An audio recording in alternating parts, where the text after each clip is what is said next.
What is an interactive streaming series, and how will our audience interact with it? An interactive streaming series, simply put, is the next evolution of interactive television. What we're bringing to the fundamentals that were created for, say, Telltale Games or Netflix's Bandersnatch are a few things. One, community. All of the users, all of the viewers will interact with our series simultaneously.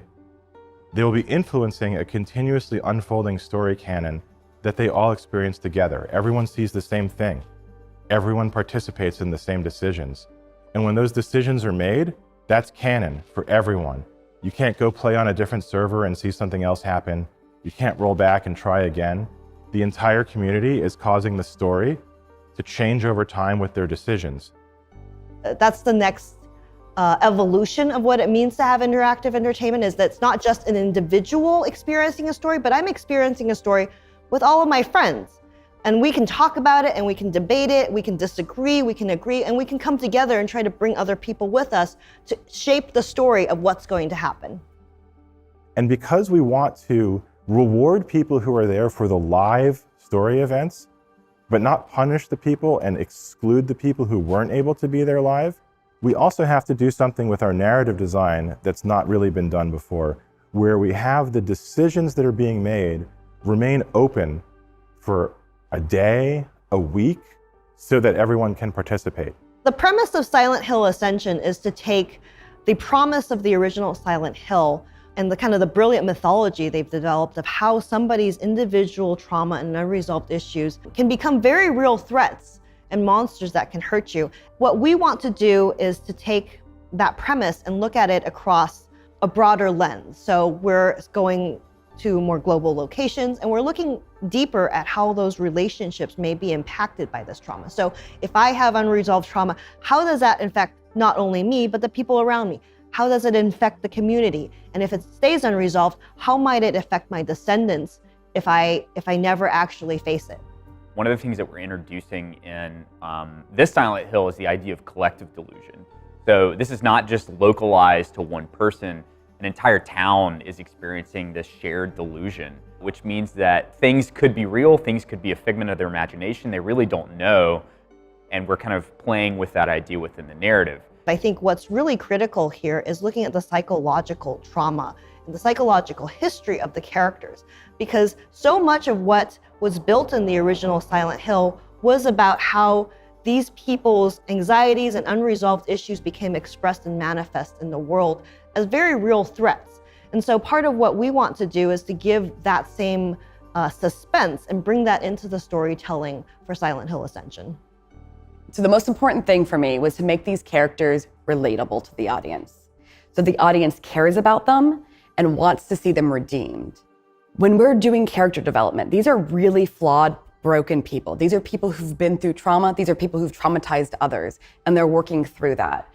Audience members actually get a chance to help arc these characters. They have a chance to help redeem these characters or push them deeper into their trauma. And there's something really powerful about that. But in order to do that, we have to make the audience be able to understand why they did the things that they did. Silent Hill is a beautiful but disturbing meditation on our human experience of trauma, guilt, and fear, and how difficult it is to work our way through that. How we can easily get lost in it, lost in the fog of our own trauma, not being able to move past it, to be haunted by what has happened to us and what we've done.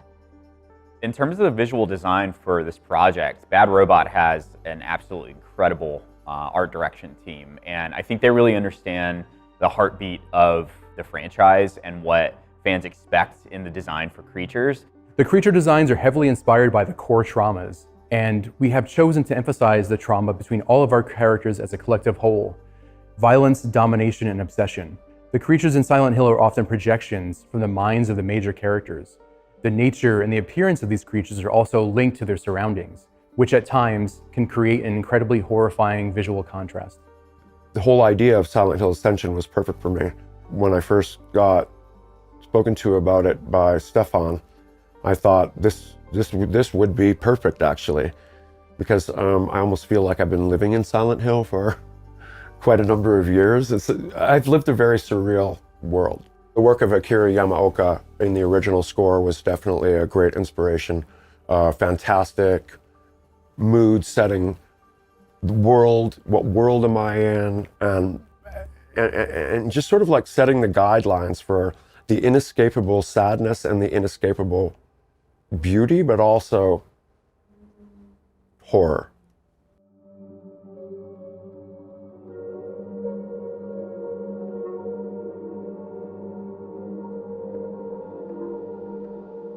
One of the things that I think fans are going to really appreciate about this project is we're really trying to be good stewards with this franchise. We really want to honor the things that fans fell in love with in the first place. They were telling amazing, really bold stories with limited hardware at a time when no one else was doing that. And we want to carry that same spirit of boldness with this project. At its heart, Silent Hill Ascension is a mystery. I think that's one of the things that we really wanted to preserve in terms of the Silent Hill franchise, is that when you meet a character, you don't know why they're there necessarily. They're lost in the fog.